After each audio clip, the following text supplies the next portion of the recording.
விருந்துக்கும் Vim ஒரு கரண்டி போதும். புதிய விம் ஒரு கரண்டியில் சிறப்பான சிக்கனம்.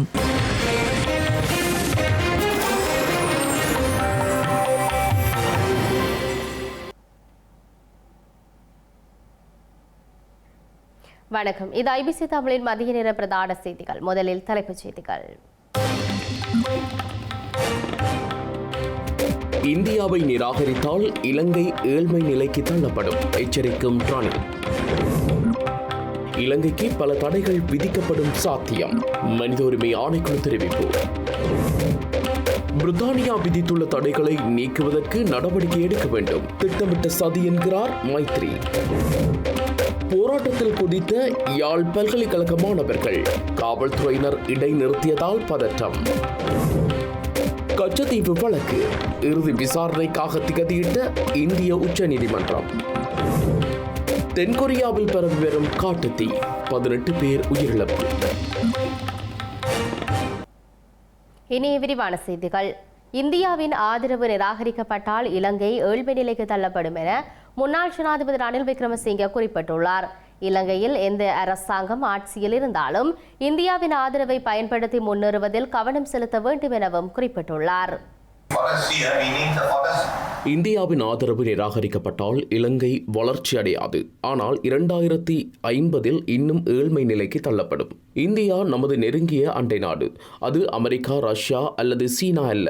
எனவே இலங்கை செய்ய வேண்டியது இந்த உறவை சிறப்பாக பயன்படுத்துவதாகும். இலங்கை தனது வேலையை இந்தியா மூலம் செய்ய வேண்டும். அந்த நேரத்தில் இலங்கைக்கு 4.3 பில்லியன் அமெரிக்க டாலர்கள் கிடைக்காவிட்டால் நமது மாநிலம் என்னவாக இருந்திருக்கும்?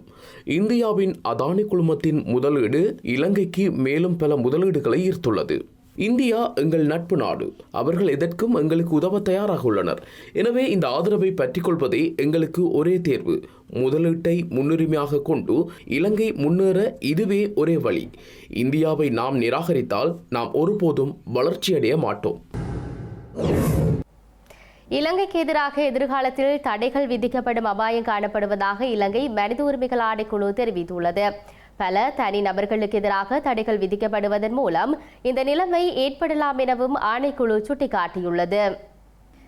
இலங்கை ஆயுதப்படைகளின் முன்னாள் தலைவர் சவேந்திர சில்வா, முன்னாள் கடற்படை தளபதி வசந்த கரண்டகுட, இலங்கை ராணுவத்தின் முன்னாள் தளபதி ஜெகத் ஜெயசூரிய மற்றும் தமிழீழ விடுதலை புலிகளின் முன்னாள் ராணுவ தளபதி விநாயகமூர்த்தி முரளிதரன் ஆகியோருக்கு எதிராக பிரித்தானியா தடை விதித்துள்ளது. இலங்கையில் உள்நாட்டு போரின் போது இடம்பெற்றதாக கூறப்படும் மனித உரிமை மீறல்கள் தொடர்பாக தெரிவித்து இவர்களுக்கு எதிரான தடை விதிக்கப்பட்டுள்ளது. இந்த நிலையில் இலங்கையே இந்த நிலையை ஏற்படுத்திக் கொண்டதாகவும் அதற்கு பல காரணங்கள் இருப்பதாகவும் கலாநிதி பிரதிபா மகாநாமகேவா தெரிவித்துள்ளார். இதன்படி பல ஆணையங்கள் நியமிக்கப்பட்டிருந்தாலும் அவற்றின் பரிந்துரைகள் எதனையும் எந்த அரசாங்கமும் செயற்படுத்தவில்லை என்றும் அவர் தெரிவித்துள்ளார். பல தனிநபர்களுக்கு எதிராக தடைகள் விதிக்கப்படுவதன் மூலம் இலங்கைக்கு எதிராக எதிர்காலத்தின் தடைகள் விதிக்கப்படும் அபாயம் காணப்படுவதாகவும் அவர் சுட்டிக்காட்டியுள்ளார். இலங்கையில் நடைபெறவுள்ள உள்ளூராட்சி மன்ற தேர்தலில் வடக்கு கிழக்கு மக்கள் தேசிய மக்கள் சக்தியையே ஆதரிப்பார்கள் என்று ஜேவிபியின் செயலாளர் ட்ரில்வின் சில்வா தெரிவித்தார். வடக்கு கிழக்கு மக்களின் மனநிலை மாறாது எனவும் அவர் நம்பிக்கை வெளியிட்டுள்ளார். பொது தேர்தலின் போது 22 தேர்தல் மாவட்டங்களில் 21 நாம் வெற்றி பெற்றோம். மட்டக்களப்பு மாவட்டத்தில் மாத்திரமே முதலிடத்தை பிடிக்க முடியாது போனது. யாழ் மாவட்டம் உட்பட வடக்கில் வெற்றி பெற்றோம். கடந்த பொது தேர்தலின் போது எமக்கு வாக்களித்துவிட்டு இம்முறை மக்கள் வாக்களிக்காமல் இருப்பதற்கு எந்தவித காரணமும் இல்லை. மக்களின் எதிர்பார்ப்புகளை நிறைவேற்றி வருகிறோம். எனவே பொது தேர்தலின் போது எமக்கு வாக்களிக்காதவர்கள் கூட இந்த முறை வாக்களிப்பார்கள். சிறப்பான அணியை களமிறக்கியுள்ளோம். கடந்த காலங்களில் வடக்கு கிழக்கு மாகாணங்களில் அனைத்து சபைகளிலும் நாம் போட்டியிட முடியாத சூழ்நிலை காணப்பட்டது. இம்முறை அனைத்து சபைகளுக்கும் போட்டியிடுகின்றோம். இது கூட ஆரம்ப வெற்றியே. இலங்கையின் முன்னாள் ராணுவ தலைவர்கள் உள்ளிட்ட 4 பேருக்கு பிரித்தானிய அரசாங்கம் விதித்துள்ள தடைகளை நீக்குவதற்கு தற்போதைய அரசாங்கம் நடவடிக்கை எடுக்க வேண்டும் என ஸ்ரீலங்காவின் முன்னாள் ஜனாதிபதி மைத்ரிபால சிறிசேன தெரிவித்துள்ளார். குறித்த நடவடிக்கை நமது பாதுகாப்பு தலைவர்களுக்கு எதிராக திட்டமிட்டு நடத்தப்பட்ட ஒரு சதி திட்டம் எனவும் அவர் குறிப்பிட்டுள்ளார். இலங்கையின் முன்னாள் இராணுவ தலைவர்கள் உள்ளிட்ட 4 பேருக்கு பிரித்தானிய அரசாங்கம் தடை விதித்துள்ள நிலையில் இந்த பாதுகாப்பு தலைவர்கள் தாய்நாட்டின் ஒருமைப்பாட்டிற்கும் பிராந்திய ஒருமைப்பாட்டிற்கும் போராடியவர்கள் என ஸ்ரீலங்காவின் முன்னாள் ஜனாதிபதி மைத்திரிபால சிறிசேன தெரிவித்துள்ளார். அத்துடன் இவர்கள் மக்களை கொல்லவில்லை எனவும் இனவாத முறையில் அவர்கள் அழிவுகளை ஏற்படுத்தவில்லை எனவும் அவர் குறிப்பிட்டுள்ளார். தாம் 5 தசாப்தங்களில் பதில் பாதுகாப்பு அமைச்சராக இருந்ததாகவும் பிரபாகரன் கொல்லப்பட்ட போது பதில் பாதுகாப்பு அமைச்சராக இருந்தவர் தாம் எனவும் அவர் குறிப்பிட்டுள்ளார். இதன் மூலம் கடைசி 2 வாரங்களில் என்ன நடந்தது என்பது தமக்கு தெரியும் எனவும் அதனால் தமது முப்படை அதிகாரிகளுக்கு செய்யப்பட்டது மிகவும் அநீதியான செயல் எனவும் அவர் குறிப்பிட்டுள்ளார். எமது இராணுவத்தினர் மக்களுக்காக நாட்டிற்காக எத்தனை உயிர்களை தியாகம் செய்தார்கள் எனவும் அவர் கேள்வி எழுப்பியுள்ளார். யுத்தம் முடிவடையவில்லை என்றால் கொழும்போ புலனறுவையோ மிச்சம் இருக்காது எனவும் இந்த நாட்டை காப்பாற்றிய தேசிய வீரர்களுக்கு சர்வதேச அளவில் செய்யப்பட்ட அநீதியால் தாம் மிகவும் கவலையடைவதாகவும் அவர் குறிப்பிட்டுள்ளார். வேலையில்லா பிரச்சினைக்கு தீர்வு கோரி யாழ்ப்பாண பல்கலைக்கழக மருத்துவ பீடத்தில் போராட்டம் ஒன்று முன்னெடுக்கப்பட்டுள்ளது. இதன்போது தமது கோரிக்கைகளை வலியுறுத்தி பேரணியாக சென்றபோது ஸ்ரீலங்கா காவல்துறையினர் தடுத்து நிறுத்தியுள்ளனர். இலங்கையில் பல்கலைக்கழகங்களில் பயின்று வேலைவாய்ப்பின்றி அதிகளவான பட்டதாரிகள் காணப்படுகின்றனர். இதனால் நாடளாவிய ரீதியில் போராட்டங்கள் முன்னெடுக்கப்பட்டு வருகின்றது. அந்த வகையில் யாழ்ப்பாண பல்கலைக்கழக இணைந்த சுகாதார விஞ்ஞான பீட மாணவர்களினால் வேலைவாய்ப்பை வழங்குமாறு வலியுறுத்தி போராட்டம் ஒன்று முன்னெடுக்கப்பட்டுள்ளது. யாழ்ப்பாண பல்கலைக்கழக மருத்துவ பீடத்திலிருந்து தமது கோரிக்கைகளை வலியுறுத்தி பேரணி ஆரம்பிக்கப்பட்டிருந்தது. இதன்போது ஸ்ரீலங்கா காவல்துறையினர் பேரணியை இடைமறைத்துள்ளனர். உள்ளூராட்சி தேர்தல் அறிவிக்கப்பட்டுள்ள நிலையில் பேரணிகள் மற்றும் ஊர்வலங்கள் நடத்துவதற்கு தேர்தல் சட்டத்தின்படி தடை செய்யப்பட்டுள்ளதாக குறிப்பிட்டு இடைமறித்துள்ளனர்.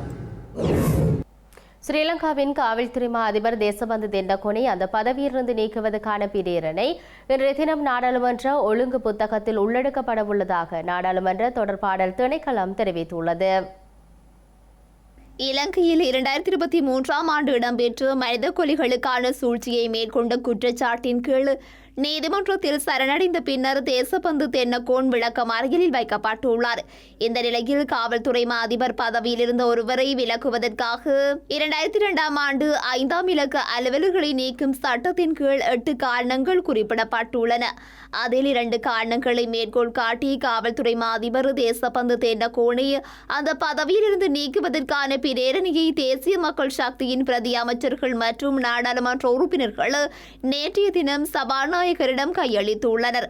இந்த நிலையில் குறித்த பிரேரணை இன்றைய தினம் நாடாளுமன்ற ஒழுங்கு புத்தகத்தில் உள்ளடக்கப்படவுள்ளதாக நாடாளுமன்ற தொடர்பாடல் திணைக்களம் தெரிவித்துள்ளது. தேசபந்து தென்னகோன் 2002ஆம் ஆண்டு 5ஆம் இலக்க அதிகாரிகளை நீக்குதல் சட்டத்தின் 2 சரத்துக்களை மீறியுள்ளதாக அதில் சுட்டிக்காட்டப்பட்டுள்ளது. இதேவேளை ஏற்கனவே 115 நாடாளுமன்ற உறுப்பினர்களின் கையொப்பத்துடன் இந்த பிரேரணை சபாநாயகரிடம் சமர்ப்பிக்கப்பட்டுள்ள நிலையில் அதற்கு தமது ஆதரவை வழங்குவதாக பிரதான எதிர்க்கட்சியான ஐக்கிய மக்கள் சக்தி தெரிவித்துள்ளது. ஸ்ரீலங்கா காவல்துறை மா அதிபர் தேசபந்து தென்னகோனுக்கு எதிராக கொண்டுவரப்பட்டுள்ள நம்பிக்கையில்லா பிரேரணைக்கு ஐக்கிய மக்கள் சக்தி தமது பூரண ஆதரவை வழங்கும் என ஸ்ரீலங்கா எதிர்க்கட்சித் தலைவர் சஜித் பிரேமதாச தெரிவித்துள்ளார். எதிர்வரும் உள்ளூராட்சி மன்ற தேர்தலை இலக்காக கொண்டு ஐக்கிய மக்கள் சக்தியின் கண்டி மாவட்ட வேட்பாளர்களுடன் நேற்று இடம்பெற்ற சந்திப்பில் கலந்து கொண்டு உரையாற்றும் போதே எதிர்க்கட்சித் தலைவர் சஜித் பிரேமதாச இவ்வாறு தெரிவித்தார். ஸ்ரீலங்காவின் காவல்துறை மா அதிபர் தேசபந்து தென்னகோனுக்கு எதிராக அரசாங்கம் ஒன்று நம்பிக்கையில்லா பிரேரணையை கொண்டு வந்துள்ள நிலையில் இதற்கு ஐக்கிய மக்கள் சக்தி தமது பூரண ஆதரவை வழங்கும் என ஸ்ரீலங்கா எதிர்க்கட்சி தலைவர் சஜித் பிரேமதாச தெரிவித்துள்ளார். கடந்த அரசாங்கத்தின் போது ஐக்கிய மக்கள் சக்தி தான் தேசபந்து தென்னகோனுக்கு எதிராக நம்பிக்கையில்லா பிரேரணையை கொண்டு வந்தது எனவும் அன்று அரசியலமைப்பு பேரவையில் அவருக்கு எதிராக ஐக்கிய மக்கள் சக்தியை வாக்களித்தது எனவும் அவர் குறிப்பிட்டுள்ளார். அரசியலமைப்பை மீறியே தேசபந்து தென்னகோன் காவல்துறை மா அதிபராக நியமிக்கப்பட்டதாகவும் இதற்கு முன்னால் ஜனாதிபதியைப் போலவே சபாநாயகரும் பொறுப்பு கூற வேண்டும் எனவும் அவர் குறிப்பிட்டுள்ளார். அரசியலமைப்பு பேரவையில் நடந்தவற்றை முற்றிலுமாக திரிவுபடுத்தி மீயுயர் சட்டத்தை அப்பாட்டமாக மீறிய வகையில் இந்த நடவடிக்கைகள் மேற்கொள்ளப்பட்டதாகவும் எதிர்க்கட்சித் தலைவர் சஜித் பிரேமதாச தெரிவித்துள்ளார். இலங்கையில் புகழ்பூத்த மூத்த சிவாச்சாரியர்களில் ஒருவரான வேத சிவாகம பேராசான் மகாதேவா குருக்கள் இறைபாதம் அடைந்துள்ளார். குருக்களின் மறைவுக்கு பலரும் இரங்கல் தெரிவித்து வருகின்றனர். வேத சிவாகம பேராசான் மகாதேவ குருக்கள் தனது 88வது வயதில் நேற்றைய தினம் சிவபாதம் அடைந்துள்ளார். யாழ்ப்பாணம் அணுவில் தர்மசாஸ்தா குருகுல அதிபரான சிவஸ்ரீ மகாதேவ குருக்கள் இலங்கையில் பல சிவாச்சாரியர்களை உருவாக்கியவராக போற்றப்படுகின்றார். மகாதேவ குருக்களின் இறைபணியை பாராட்டி இந்தியாவின் தலைமை ஆதீனம் சிவாகம கலாநிதி என்ற சிறப்பு கௌரவமும் வழங்கியிருந்தமை குறிப்பிடத்தக்கதாகும். இதேவேளை சிவாகம கலாநிதி தானு மகாதேவ குருக்களின் மறைவு தொடர்பில் சர்வதேச இந்து மத குருபீடம், இந்து குருமார் அமைப்பு உள்ளிட்ட பல்வேறு அமைப்புகளும் இரங்கல் தெரிவித்துள்ளன. இலங்கையில் அரசு ஊழியர்களுக்கான சம்பள திருத்தங்கள் அடங்கிய சுற்றறிக்கை வெளியிடப்பட்டுள்ளது. 2025 ஆண்டு வரவு செலவு திட்ட யோசனைக்கு அமைய குறித்த சுற்றறிக்கை வெளியிடப்பட்டுள்ளது. ஸ்ரீலங்கா பொது நிர்வாகம், மாகாண சபைகள் மற்றும் உள்ளூராட்சி அமைப்பின் செயலாளர் எஸ். ஆலோக பண்டார கையொப்பத்துடன் சுற்றறிக்கை வெளியிடப்பட்டுள்ளது. அதற்கமைய இன்று அமைச்சர்களின் செயலாளர்கள், மாகாண பிரதம செயலாளர் மற்றும் திணைக்கள தலைவர்களுக்கு சுற்றறிக்கை அனுப்பி வைக்கப்பட்டுள்ளது. இலங்கையில் மருந்துகளுக்கான அதிகபட்ச சில்லறை விலை பொறிமுறையை செயல்படுத்துவதற்கான அதிவிசேட வர்த்தமானி அறிவிப்பு வெளியிடப்பட்டுள்ளது. மருந்துக்கான அதிகபட்ச சில்லறை விலை பொறிமுறையை செயல்படுத்துவதற்கான அறிவிப்பை ஸ்ரீலங்கா சுகாதார அமைச்சர் வைத்தியர் நலிந்த ஜேதிஸ்த வெளியிட்டுள்ளார். ஒரு புதிய ஒழுங்குமுறையின் கீழ் தேசிய மருந்துகள் ஒழுங்குமுறை ஆணைக்குழு ஆண்டிற்கு 2 முறை அதிகபட்ச சில்லறை விலையை திருத்துவதற்கு அதிகாரம் பெற்றுள்ளது. பொதுமக்களின் நலனுக்காக, குறிப்பாக டாலரின் பெறுமதியில் ஏற்பட்டுள்ள ஏற்ற இறக்கங்கள் செலவுகளை பாதித்தால் எந்த நேரத்திலும் இந்த விலைகளை சரி செய்ய தேசிய மருந்துகள் ஒழுங்குமுறை ஆணைக்குழு சட்டபூர்வ அதிகாரத்தை கொண்டுள்ளது. வரிப்பணத்தை செலுத்தாது நாட்டுக்குள் கொண்டுவரப்பட்டுள்ள வாகனங்களை விசாரணைகளுக்காக ஸ்ரீலங்கா சுங்கத்திடம் ஒப்படைக்குமாறு நீதிமன்றம் உத்தரவிட்டுள்ளது. ஸ்ரீலங்கா சுங்கத்திற்கு செலுத்த வேண்டிய வரி பெறுமதியை செலுத்தாது அரசாங்கத்திற்கு நட்டத்தை ஏற்படுத்தி நாட்டிற்குள் இறக்குமதி செய்யப்பட்டு 19 வாகனங்கள் தொடர்பில் தகவல் கிடைக்கப்பெற்றுள்ளதாக கையூட்டலுக்கு எதிரான ஆணைக்குழு நீதிமன்றத்தின் கவனத்திற்கு கொண்டு சென்றிருந்தது. அத்துடன் குறித்த வாகனங்களின் ஊடாக அரசாங்கத்திற்கு கிடைக்கப்பெற வேண்டிய 100 கோடி ரூபாய் வரி வருமானம் இல்லாமல் போயுள்ளதாகவும் தெரிவிக்கப்பட்டுள்ளது. அந்த வாகனங்களை இலங்கை சுங்கத்தின் கீழ் பொறுப்பேற்று விசாரணைகளை நடத்துவதற்கு அனுமதி வழங்குமாறு நீதிமன்றத்திடம் குறித்த மனுவினூடாக கோரப்பட்டுள்ளது. இந்த மனுவை ஆராய்ந்து கொழும்பு பிரதான நீதவான் குறித்த வாகனங்களை பொறுப்பேற்று விசாரணைகளை மேற்கொள்ள அனுமதி வழங்கியுள்ளார். இதேபோன்று 2015 ஆண்டு முதல் 2022 ஆண்டு வரையான காலப்பகுதியினுள் மோசடியான முறையில் அரசாங்கத்திற்கு நட்டத்தை ஏற்படுத்தி நாட்டிற்குள் கொண்டுவரப்பட்ட 200 சொகுசு வாகனங்கள் தொடர்பில் விசாரணைகள் மேற்கொள்ளப்படுகின்றன. இதன் காரணமாக அரசாங்கத்திற்கு கிடைக்காது போன வரி பெறுமதி 500 கோடி ரூபாய்க்கும் அதிகம் என விசாரணைகளில் தெரிய வந்துள்ளது. அவ்வாறு கொண்டுவரப்பட்ட 200 வாகனங்களில் 16 வாகனங்கள் பொறுப்பேற்கப்பட்டுள்ளதுடன் அவை தொடர்பில் மேலதிக விசாரணைகள் முன்னெடுக்கப்படுவதாகவும் கையூட்டலுக்கு எதிரான ஆணைக்குழு நீதிமன்றத்திற்கு அறிக்கைப்படுத்தியுள்ளது. நுவரேலியா நோவுட் பிரதேச செயலகத்தால் நிர்வகிக்கப்படும் மஸ்கெலியா பிரவுன்லோ கிராம சேவை பிரிவில் உள்ள தோட்ட தொழிலாளர்கள் நிரந்தர கிராம சேவை அதிகாரியை நியமிக்க கோரி போராட்டத்தில் ஈடுபட்டனர். நுவரெலியா நோவுட் பிரதேச செயலகத்தால் நிர்வகிக்கப்படும் மஸ்கெலியா பிரவுன்லோ கிராம சேவை பிரிவில் 4 ஆண்டுகளாக தற்காலிகமாக நியமிக்கப்பட்ட கிராம சேவையாளர் ஒருவரே செயற்பட்டு வருவதாக தோட்ட தொழிலாளர்கள் தெரிவிக்கின்றனர். இதனால் பல்வேறு சிரமங்களை எதிர்நோக்குவதாக குறிப்பிட்டு நேற்றைய தினம் போராட்டத்தில் ஈடுபட்டுள்ளனர். 3-4 வருஷமா ஜிஎஸ் இல்லாம பெரிய சங்கடமா இருக்கு எங்களுக்கு. என்னன்னா ஸ்கூல் பிள்ளைகளுக்கோ எந்த ஒரு விஷயத்துக்கும் நாங்க அங்க இங்கேயும் ஓட இல்லாது. வியாழக்கிழமை நாளையில வாராருன்னு சொல்றாங்க. 7000 பேர் இருக்கிறோம். ஆனா வர மாட்டேங்கிறாரு. சனிக்கிழமை நாள்ல வந்துட்டு அவர் டைமுக்கு போறாரு. நாங்க டவுன் பார்க்கணும், அங்க பார்க்கணும், இங்க பார்க்கணும், எங்களுக்கு ஏலாது அப்படின்னு சொல்றாரு. தயவு செய்து எங்களுக்கு நிரந்தர ஜிஎஸ் ஒன்று கட்டாயம் வேணும். இலங்கை இந்திய இடையே ஏற்படுத்திக் கொள்ளப்பட்ட கச்சத்தீவு ஒப்பந்தங்களுக்கு எதிராக தொடரப்பட்ட வழக்கின் இறுதி விசாரணை எதிர்வரும் செப்டம்பர் மாதம் 15ஆம் தேதி விசாரணைக்கு எடுத்துக் கொள்ளப்பட உள்ளது. கச்சத்தீவு ஒப்பந்தங்கள் தொடர்பான வழக்கு நேற்றைய தினம் இந்திய உச்சநீதிமன்றத்தில் விசாரணைக்காக எடுத்துக் கொள்ளப்பட்ட நிலையிலேயே இந்த உத்தரவு பிறப்பிக்கப்பட்டுள்ளது.